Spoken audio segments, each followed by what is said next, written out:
In the winter of 1922, deep in the forests of Bavaria, Germany, there stood a lonely farm, a place so isolated that the nearest village was almost invisible beyond the trees.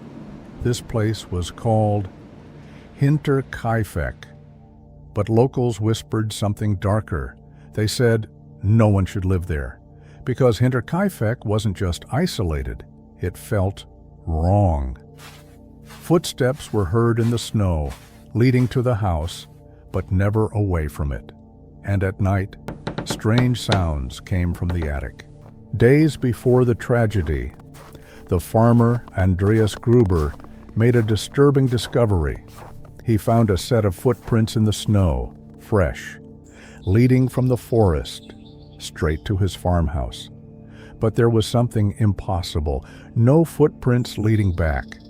At the same time, strange things began happening inside the house. Tools were missing, then reappearing. Keys disappeared. And someone had been reading their newspapers. Even more disturbing, a previous maid had already quit months earlier. She said one thing before leaving: "That house is not normal. I hear people walking in the attic at night." On March 31st, 1922, something entered Hinterkaifeck, one by one. The family was attacked inside their own home, and it wasn't quick.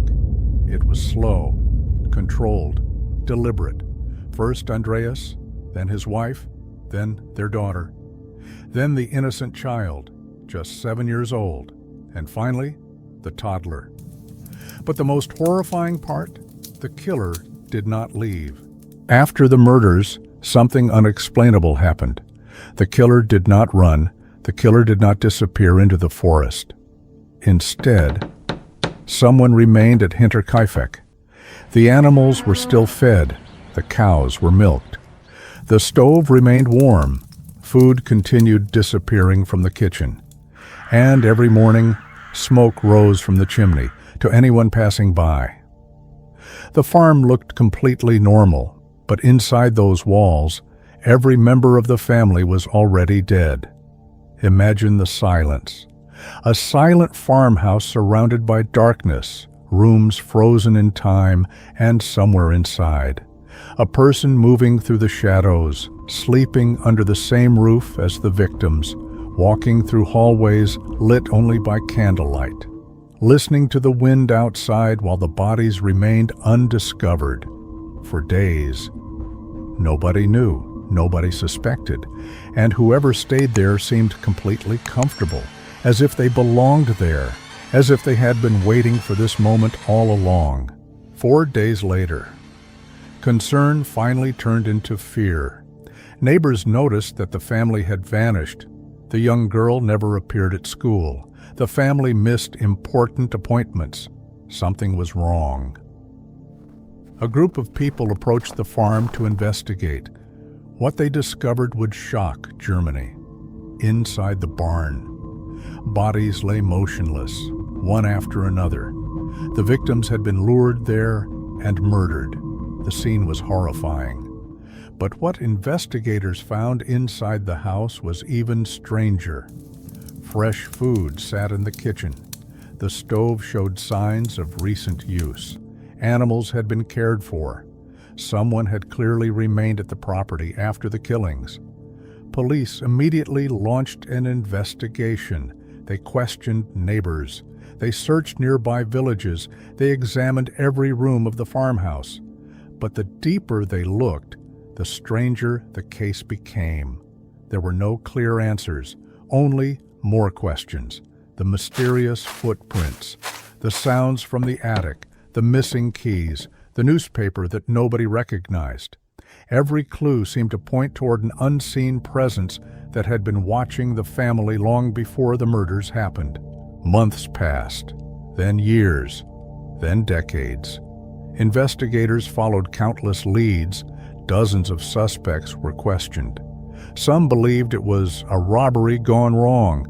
Others suspected a family dispute. A few even believed the killer was someone known to the victims. Yet every theory failed to explain all the evidence. No suspect was ever charged. No confession was ever proven, and eventually, the case grew cold. Years later, the farmhouse itself was demolished. The buildings disappeared, the fields changed, and the people connected to the tragedy slowly faded into history. But the mystery never disappeared, because one detail continues to haunt investigators even today. The footprints leading toward the farm, but never away. The strange noises from the attic, the missing keys, and the undeniable evidence that someone may have been secretly living inside Hinterkaifeck before the murders ever took place. More than 100 years have passed.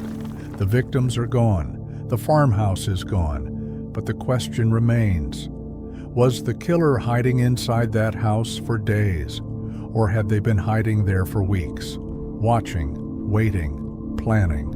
And if that is true, then perhaps the murders at Hinterkaifeck did not begin on the night of March 31st. Perhaps they began long before anyone realized they were in danger. Who was hiding inside Hinterkaifeck before the murders even began?